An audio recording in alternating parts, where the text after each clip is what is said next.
Hello dear students, कैसे हो आप लोग। आई होप कि आप अपनी पढ़ाई काफ़ी अच्छे से कर रहे होगे और साथ ही साथ में अपने लाइफ को एंजॉय भी कर रहे होगे। तो आज हम आ चुके हैं लेक्चर नंबर 6 लेकर, acid basis and salt chapter का। इसके पहले हम लोगों ने इसी चैप्टर के 5 लेक्चर्स ले चुके हैं और काफ़ी डिटेल में, काफ़ी आसानी से, आराम से आपको हर एक कंसेप्ट को समझाने की पूरी कोशिश करें हैं। जिन्होंने पहला 5 लेक्चर नहीं देखा, प्लीज़ जाकर देख ले। मैं डिस्क्रिप्शन में लिंक भी आपको प्रोवाइड कर लूँगा ताकि आपको ढूंढने में किसी भी तरह का कोई भी दिक्कत ना हो। ओके, आई होप कि आपका जो पढ़ाई है वो काफ़ी अच्छे से चल रहा है। और अगर अगर किसी बच्चे का पढ़ाई सही से नहीं चल रहा है, जो मैक्सिमम बच्चों का नहीं चल रहा होगा, वो लोग वेट हो जाते हैं, डिस्ट्रैक्ट हो जाते हैं। ओके, कुछ कोशिश करते हैं लेकिन सही से पढ़ नहीं पाते, याद नहीं रहता। तो बच्चों, डरो मत। आपका जब भी एग्ज़ाम आएगा, आप आराम से पढ़ाई करो, आराम से एग्ज़ाम दो और अपनी ओर से जितना हो सके उतना आप एफ़र्ट लगाओ। जब कोई भी एक बंदा एफ़र्ट लगाता है तो फिर उसको उसका रिज़ल्ट हमेशा अच्छा ही मिलता है। ओके, अगर आप पुअर हो, आपको लग रहा है, लेकिन ऐसा नहीं होता। हर एक बच्चा जो है वो सेम कैटेगरी का ही होता है। ओके, अगर वो थोड़ा बहुत एफर्ट लगाएगा अपनी तरफ से तो वो अच्छी तरीके से अच्छा स्कोर कर कर एग्ज़ाम में पास होगा। समझ में आया? ओके, तो आज हम लोग क्या करने वाले हैं बच्चों? आज हम पढ़ने वाले हैं पीएच के एप्लीकेशन के बारे में इन एवरीडे लाइफ। मतलब हम लोगों ने पीएच तो निकालना सीख गया और कैसे हम समझे कि कौन सा एसिड ज़्यादा स्ट्रॉन्ग है या फिर कौन सा बेस ज़्यादा स्ट्रॉन्ग है, इसको कैसे समझे हम लोगों ने लास्ट क्लास में इसके बारे में अच्छे से समझ लिया था। तो आज हम बच्चों क्या करने वाले हैं, एप्लीकेशन देखने वाले हैं पीएच का। ओके, सबसे पहला एप्लीकेशन ये है कि are plants and animals pH sensitive. क्या ये जो एनिमल्स होते हैं और प्लांट्स होते हैं, सबसे पहला चीज़ ये है बच्चों कि आर, आपको दिखाई दे रहा है ना, प्लांट्स एंड एनिमल्स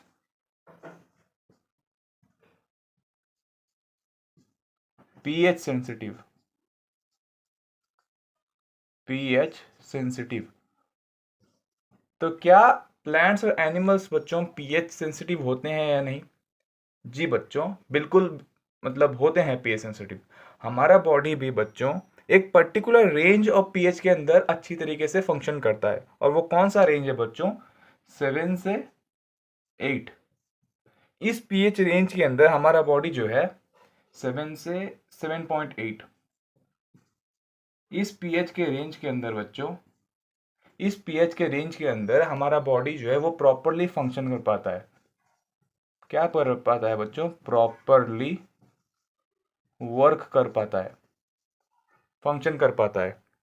ओके, इसी पीएच के अंदर अगर पीएच इससे 7 से कम हो जाए या फिर 7.8 से ज़्यादा हो जाए तो फिर हमारा बॉडी जो है वो प्रॉपरली फंक्शन नहीं कर पाता। समझ में आया? ओके, वैसे ही बच्चों हमारे जो लिविंग ऑर्गेनिजम्स हैं वो एक पर्टिकुलर, मतलब बहुत नैरो पीएच के रेंज के अंदर ही सरवाइव कर पाते हैं। अगर हम लोग रेन वाटर के बारे में बात करें तो जब रेन वाटर का पीएच 5.6 से ज़्यादा होता है तो वहाँ पे कोई भी तरह का, किसी भी तरह का कोई दिक्कत नहीं होता। लेकिन अगर वो 5.6 से कम हो जाए, जब रेन वाटर जो होता है हमारा बच्चों, रेन वाटर, ओके, इसका अगर पीएच जो है बच्चों, अगर ये आपका लेस देन 5.6 हो जाए, मतलब 5.6 से अगर पीएच घट जाए तो इसको हम लोग एसिड रेन बोल देते हैं। सुने होंगे ना आप एसिड रेन के बारे में। तो ये बच्चों आपका एसिड रेन हो जाता है।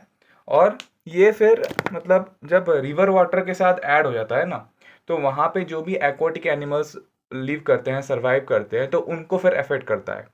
मतलब एसिड रेन का पीएच काफ़ी कम है, मतलब 5.6 से कम हो जाता है, तो ये एसिडिक हो जाता है नेचर में।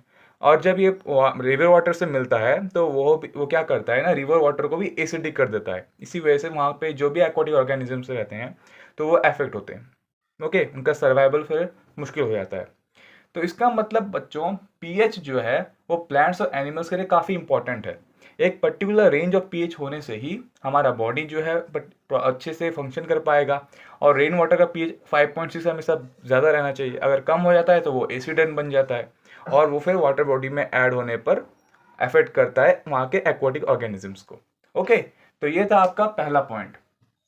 अब हम लोग बात करते हैं हमारे दूसरे पॉइंट में कि कैसे हमारा पीएच जो है, हमारे जो सॉइल होता है ना, बैकयार्ड में सॉइल, क्या वहाँ पर भी पीएच का एप्लीकेशन होता है, वहाँ पर भी पीएच ज़रूरी होता है। बिल्कुल बच्चों, जो हमारा बैकयार्ड होता है ना, वहाँ पर भी एक प्रॉपर पीएच होना चाहिए, तभी प्लांट्स जो होते हैं वो अच्छी तरीके से ग्रो कर सकते हैं। ओके, हमारे बैकयार्ड के अंदर जो सॉइल होता है बच्चों, हमारे अगर बात में बैकयार्ड की करूँ तो हमारा जो बैकयार्ड होता है बच्चों, तो वहाँ पर होता है क्या, सॉइल। उस सॉइल का जो पीएच है बच्चों, वो भी काफ़ी अच्छी तरीके से मेंटेन होना चाहिए। मतलब एक पर्टिकुलर पीएच होना चाहिए, पर्टिकुलर पीएच रेंज होना चाहिए, पीएच रेंज होना चाहिए, तभी वहाँ पे जो भी प्लांट्स होंगे बच्चों, प्लांट्स होंगे वो अच्छी तरीके से क्या कर सकते हैं, ग्रो कर सकते हैं। ओके, अगर उस पीएच रेंज के बाहर कोई पीएच हुआ तो फिर वहाँ पर प्लांट्स जो है वो अच्छी तरीके से ग्रो नहीं कर पाएंगे, उनका हेल्दी ग्रोथ नहीं हो सकता। ओके, अगर यहाँ पे एक इंपॉर्टेंट आपको चीज ये याद रखना है कि एक प्लैनेट है वेनस। ओके, बहुत इंपॉर्टेंट है बच्चों, ये एक प्लैनेट है बच्चों वेनस। ये जो वेनस प्लैनेट होता है बच्चों, उसका जो एटमॉस्फेयर होता है ना, वो थिक वाइट और येलोइश क्लाउड से बनता है, वो भी सल्फ्यूरिक एसिड का। ये थिक वाइट, इसका जो एटमॉस्फेयर होता है बच्चों, थिक वाइट और एक येलोइश एटमॉस्फेयर से बनता है, yellowish cloud of sulphuric acid से बनता है, येलोइश क्लाउड ऑफ H2SO4 से बनता है, H2SO4 से। ध्यान रखना है बच्चों आपको कि वेनस का जो मतलब क्या होता है बच्चों, एटमॉस्फेयर होता है, वो थिक वाइट और yellowish cloud of sulphuric acid से बनता है। ये 1 मार्क का सवाल आ सकता है, आपको पूछ सकता है, डायरेक्टली पूछ सकता है कि वेनस का एटमॉस्फेयर जो है वो किससे बनता है। ओके, या फिर 2 मार्क्स के अंदर भी आ सकता है ये आपका। ओके, तो बट ये भी एक्चुअली पीएच के अंदर ही आता है। समझ में आया अभी तक जो भी मैंने पढ़ाया? ओके, अब हम लोग बात करते हैं बहुत इंपॉर्टेंट कि हमारे डाइजेस्टिव सिस्टम के अंदर कैसे पीएच अपना रोल प्ले करता है, मतलब पीएच कैसे इंपॉर्टेंट होता है हमारे डाइजेस्टिव सिस्टम के अंदर। ओके, तो अगर मैं बात करूं हमारे डाइजेस्टिव सिस्टम की, किसकी बात करूं बच्चों, डाइजेस्टिव सिस्टम की, तो आपको सभी को आपको पता है कि हमारा जो स्टमक होता है, हमारा जो स्टमक होता है, ये रिलीज करता है HCl, हाइड्रोक्लोरिक एसिड, और ये एसिडिक नेचर का होता है। ओके, और इसी एसिड के रिलीज होने के वजह से, सीक्रेट होने के वजह से हमारा फूड जो है वो क्या होता है बच्चों, डाइजेस्ट होता है। फूड डाइजेशन में HCl हेल्प करता है।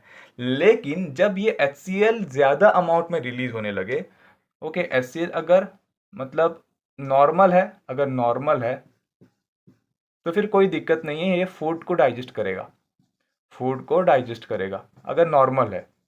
ओके, लेकिन अगर ये एक्सेस में रिलीज हो जाए तो फिर क्या हो जाता है बच्चों, हमारे अंदर एसिडिटी हो जाता है।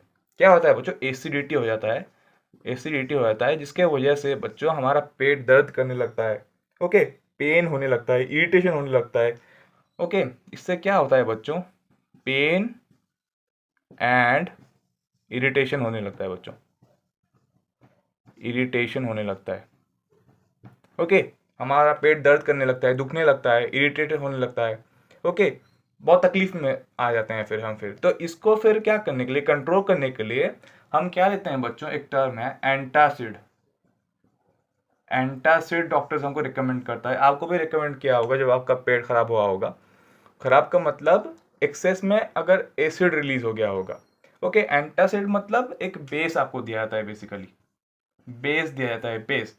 ज़्यादातर क्या होता है, मैग्नीशियम हाइड्रोक्साइड सोल्यूशन आपको दिया जाता है, जिसको आप लोग मिल्क ऑफ मैग्नीशिया बोलते हो।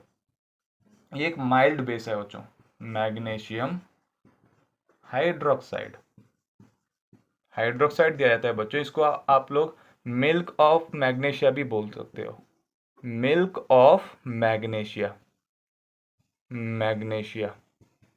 दिखाई दे रहा है ना बच्चों, मिल्क ऑफ मैग्नीशिया में हम लोग से बोल सकते हैं। तो ये एंटासिड का काम क्या है, ये एंटागोनिस्ट है, क्योंकि हम लोगों ने न्यूट्रलाइजेशन में पढ़ा था कि जब अगर एसिड ज़्यादा हो जाए तो फिर हम लोग ऐड करते हैं बेस, तो बेस क्या करता है, न्यूट्रलाइज कर देता है, उस एसिड के इफेक्ट को घटा देता है। ओके, और सॉल्ट और वाटर दे देता है। मतलब जब एसिड HCl था यहाँ पे तो वो ज़्यादा हो गया था, एक्सेस में आ गया था, इस वजह से एसिडिटी हो गया था। तो हमने क्या किया, वहाँ पे एंटासिड ले लिया। एंटासिड का मतलब बेस, सिंपली हम लोगों ने बेस ले लिया। मैग्नीशियम हाइड्रोक्साइड नॉर्मल यूज़ होता है, मिल्क ऑफ मैग्नीशियम जिसे बोलते हैं। तो ये क्या करता है बच्चों, आपका जो एसिडिटी हो गया था, आपको जो पेन हो रहा था, इरिटेशन हो रहा था, अब नहीं होगा। ओके, तो डाइजेस्टिव सिस्टम के अंदर काफ़ी अच्छा एप्लीकेशन है पीएच का यहाँ पर, क्योंकि पहले पीएच क्या गया, घट गया था, अब हम लोगों ने बेस ऐड कर कर पीएच को फिर से नॉर्मल कर दिया। समझ में आया? अब हम लोग बात करते हैं बच्चों, टूथ डीके के अंदर कैसे पीएच का एप्लीकेशन रहता है। हमारा दांत आपका कभी कभी सूज जाता है ना, मतलब सडन हो जाता है ना, बोलते हैं लोग जो है कि मतलब कुछ खाने से, ठंडा वगैरह लेने से क्या होता है, सडन जो हो जाता है, आपको तकलीफ होती है। तो टूथ डिके में कैसा एप्लीकेशन होता है बच्चों, अब देख लेते हैं। काफ़ी इंटरेस्टिंग होने वाला है बच्चों ये टूथ डिके। तो बच्चों आपका जो टूथ होता है, टूथ डिके जो होता है, वो स्टार्ट तभी होता है जब माउथ के अंदर का जो पीएच है वो 5.5 से घट जाता है। मतलब माउथ का जो पीएच है बच्चों, माउथ का जो पीएच है, अगर वो 5.5 से लेस हो जाता है, लेस हो जाता है, घट जाता है 5.5 से, तब आपको टूथ डिके स्टार्ट होने लगता है। ओके, एक्चुअली आपका जो टूथ है ना बच्चों, वो उसका जो ऊपर लेयर है वो कैल्शियम हाइड्रोक्सी पटाइट, उसको बोलते हैं हाइड्रोक्सी अपटाइट से बना हुआ होता है, जो कि एक क्रिस्टलाइन फॉर्म है कैल्शियम फॉस्फेट का। मतलब आपके टूथ के ऊपर जो लेयर है बच्चों, ओके, वो बनता है, किससे बनता है बच्चों, कैल्शियम हाइड्रोक्सी अपटाइट से। कैल्शियम हाइड्रोक्सी, बहुत इंपॉर्टेंट है बच्चों, अपटाइट, अपाटाइट इससे बनता है बच्चों। ये एक्चुअली क्या है, कैल्शियम फॉस्फेट होता है। क्या होता है बच्चों, कैल्शियम फॉस्फेट का क्रिस्टलाइन फॉर्म होता है। कैल्शियम फॉस्फेट जो होता है ना, फॉस्फेट, इसी का क्रिस्टलाइन फॉर्म होता है। ये क्रिस्टलाइन फॉर्म होता है। आप सब पढ़ोगे क्रिस्टलाइन क्या होता है, एमोर्फोस क्या होता है, आगे आप लोग पढ़ोगे जब आप +2 वगैरह में जाओगे, हायर क्लासेस में जाओगे, तब आप पढ़ोगे। अब तक आप याद ये रखो कि आपका जो टूथ है उसका ऊपर लेयर जो है वो कैल्शियम हाइड्रोक्सी अपटाइट से बनता है, जो कि कैल्शियम फॉस्फेट का क्रिस्टलाइन फॉर्म होता है, और ये बहुत ज़्यादा स्ट्रांग होता है बच्चों। ओके, तो इसको आप मतलब बहुत हार्डेस्ट सब्सटेंस है ये। क्या है बच्चों, ये हार्डेस्ट सब्सटेंस है, हार्डेस्ट, सबसे ज़्यादा हार्ड यही है, हार्डेस्ट सब्सटेंस है। तो ये वाटर में डिजॉल्व नहीं करता, लेकिन क्या हो जाता है ना, जब ज़्यादा एसिडिटी हो जाता है, जब ज़्यादा एसिड बढ़ जाता है, ओके, तब क्या होता है ना, ये कोरोड होने लगता है। ओके, घिसने लगता है ये फिर। तो एसिड के प्रेजेंस में अगर आपका मतलब माउथ के अंदर पीएच घट जाए, इसका मतलब एसिडिटी बढ़ जाता है। तो एसिड अगर ज़्यादा हो जाता है तो क्या होता है ना, ये कोरोड होने लगता है। कोरोड, कोरोड का मतलब घिसने लगता है ये फिर। ओके, कोरोड होने लगता है, घिसने लगता है। क्यों घिसने लगता है ना, सपोज आपने क्या किया, फूड खाया, ओके, खाना खाया। अब खाना खाने के बाद आपने मुंह को अच्छी तरीके से साफ नहीं किया, ओके, तो क्या होता है ना, जो भी फूड मटेरियल होता है, तो बैक्टीरिया वहाँ पे जमा हो जाते हैं, और बैक्टीरिया उस फूड्स को क्या करते हैं, एसिड में कन्वर्ट कर देते हैं। ओके, मतलब उस शुगर को और फूड पार्टिकल्स को डिग्रेड कर देते हैं बैक्टीरिया। ओके, डिग्रेड कर देने के बाद क्या होता है, तो एसिडिटी बढ़ जाता है। तो अब एसिड के वजह से क्या होता है, ये जो आपका हार्डेस्ट कोटिंग है, मतलब कैल्शियम हाइड्रोक्सी अपटाइट का जो कोटिंग होता है, फॉस्फेट, मतलब कैल्शियम फॉस्फेट का जो क्रिस्टलाइन फॉर्म होता है, वो कोरोड होने लगता है। समझ में आया? क्यों हम लोग टूथपेस्ट यूज़ करते हैं बच्चों, क्या पता है? क्योंकि देखो एसिडिटी बढ़ जाता है ना बैक्टीरिया के प्रेजेंस की वजह से, और टूथपेस्ट जो होता है एक तरह का बेस होता है बच्चों। इस वजह से टूथपेस्ट जो होता है आपका, जो रेगुलर आपको यूज़ करना होता है, ताकि मतलब ये एसिडिटी ना बढ़े और आपके अंदर कोई बैक्टीरिया वगैरह ना रहे, सर्वाइव भी ना कर पाए बेस के प्रेजेंस में। क्लियर, ताकि न्यूट्रलाइज हो जाए और आपको टूथ डिके ना हो। और एक बार मैं समझा देता हूँ, माउथ का जो पीएच होता है बच्चों, वो 5.5 से लेस होता है। ओके, और आपका टूथ का जो लेयर होता है, ऊपर अपर लेयर होता है, इनामेल हम लोग इसे बोलते हैं, तो वो कैल्शियम हाइड्रोक्सी अपटाइट से बनता है। कैल्शियम फॉस्फेट का क्रिस्टलाइन फॉर्म होता है। वो बहुत हार्ड होता है, हार्डेस्ट सब्सटेंस होता है बच्चों वो, और वो वाटर में डिजॉल्व नहीं होता। लेकिन अगर एसिडिटी बढ़ जाए, मतलब 5.5 से जब घट जाता है माउथ का पीएच, तो एसिडिटी बढ़ गया है इसका मतलब। तो कैसे बढ़ता है ना, बैक्टीरिया जो होते हैं, अगर आप मुंह साफ नहीं करते तो बैक्टीरिया जो फूड होता है, शुगर होता है, उसको डिग्रेड कर कर एसिड, मतलब एसिडिटी बढ़ा देते हैं आपका। तो एसिड के बढ़ने की वजह से कोरड होने लगता है ये आपका लेयर, जिसकी वजह से फिर आपको टूथ डिके होने लगता है, तकलीफ होने लगती है। आप अगर कोई मीठा खाते हो, मतलब मीठा तो नहीं, मतलब कुछ अगर ठंडा खा लेते हो, ओके, तो फिर आपको आइसक्रीम वगैरह खाने पर आपको झंझनाहट से होता है। आप लोग एडवर्टाइजमेंट देखे होंगे बहुत सारे। ओके, तो ये आपका हो गया टूथ डिके का कंसेप्ट। ओके, अब हम लोग लास्ट लास्ट कंसेप्ट के बारे में बात कर लेते हैं, जिसका नाम होता है self defence by animals and plants through chemical warfare. मतलब क्या होता है ना, आप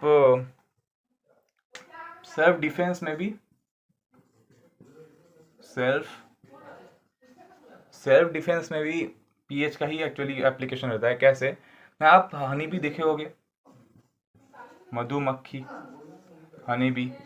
तो जब आप इसे टच करते हो, या फिर कभी आप सपोज गलत जगह पे हो और जंगल वगैरह में हो, तो वहाँ पे क्या होता है ना, आपको ये स्टिंग करती है। स्टिंग मतलब काट खाती है, ऐसे चुभाती है। अपना जो स्टिंग होता है ना, वो आपके स्किन के अंदर डाल देती है, जिसकी वजह से आपको बहुत ज़्यादा पेन होता है, बहुत इरिटेशन होता है। ओके, तो वो एक एक्चुअली एसिड रिलीज कर देती है। क्या करती है बच्चों? एसिड रिलीज कर देती है, और आप उस एसिड के वजह से आपको तकलीफ होने लगती है। ओके, आपको पेन होता है, इरिटेशन होता है। तो इस वजह से हम क्या करते हैं, स्टिंग एसिड रिलीज कर देता है, इस वजह से इसको न्यूट्रलाइज करने के लिए आपको आप समझ में आ गया होगा कि एसिड है, मतलब न्यूट्रलाइज करने का हमको एक बेस यूज़ करना पड़ेगा। बेकिंग सोडा हम लोग यूज़ करते हैं, बेकिंग सोडा लगा देते हैं उस स्पॉट पर, ताकि इरिटेशन जो है वो कम जाए, न्यूट्रलाइज हो जाए एसिड। ओके, और आपको रिलीफ मिल जाए। बेकिंग सोडा लगा देते हैं, जो कि बेस होता है, तो इस वजह से आपको रिलीफ मिल जाता है। आप एक प्लांट को समझे होगे, मतलब इसको बोलते हैं नेटल लीव्स। ओके, ओडिया में बिछुआती बोलते हैं, हिंदी में भी शायद वो वैसे ही बिच्छू वगैरह कुछ पत्थर बोलते हैं उसे। तो उससे क्या होता है ना, उसके जो स्टिंगिंग हेयर होते हैं वो मिथानिक एसिड रिलीज करते हैं, जिसकी वजह से आपको जलन होती है। नीटिल लीव्स आप याद रखना, नीटिल लीव्स, तो ये भी एसिड रिलीज करता है। कौन सा एसिड बच्चों? मिथानोइक एसिड, याद रखना, मिथानोइक। तो ये मिथानोइक एसिड रिलीज करता है, इसके वजह से आपको फिर क्या होता है, इरिटेशन होता है, आपको पेन होता है, जलन होता है आपको। ओके, तो मतलब क्या है यहाँ पे, हनी बी ने क्या किया, स्टिंग कर एसिड रिलीज कर दिया, ताकि आपका पीएच घट गया। जो पीएच घटने की वजह से फिर आपको तकलीफ होने लगी, आपको इरिटेशन होने लगा। फिर हम लोगों ने न्यूट्रलाइजेशन कंसेप्ट अप्लाई करने के लिए हम लोगों ने बेकिंग सोडा ऐड किया, जिससे वजह से हमको क्या मिला, फिर हमारा पीएच जो है नॉर्मल हो गया और हमें रिलीफ मिल गया। वैसे ही जो नीटिल लीव्स होते हैं, ये भी मिथानिक एसिड आपके अंदर इंजेक्ट कर देते हैं, जिसके वजह से क्या होता है, आपको फिर से इरिटेशन होता है, पेन होता है। ओके, और फिर पीएच जो है उसे नॉर्मल करने के लिए हम लोग क्या करते हैं, बेस वगैरह का इस्तेमाल कर देते हैं। यहाँ पे किसी भी बेस को यूज़ कर लो और आपका जो तकलीफ है वो कम हो जाएगा, ताकि क्योंकि न्यूट्रलाइजेशन हो जाएगा, आपने एसिड को जो है न्यूट्रलाइज कर दिया। समझ में आया? तो आई होप कि ये जो एप्लीकेशन थे पीएच के, आपको सारे क्लियर हो गए होंगे, किस तरह से पीएच का जो डेली लाइफ में हम लोग क्या करते हैं, अप्लाई करते हैं। तो मिलते हैं आपको नेक्स्ट क्लास में, तब तक के लिए आप इसे रिवाइज कर दें। All the very best.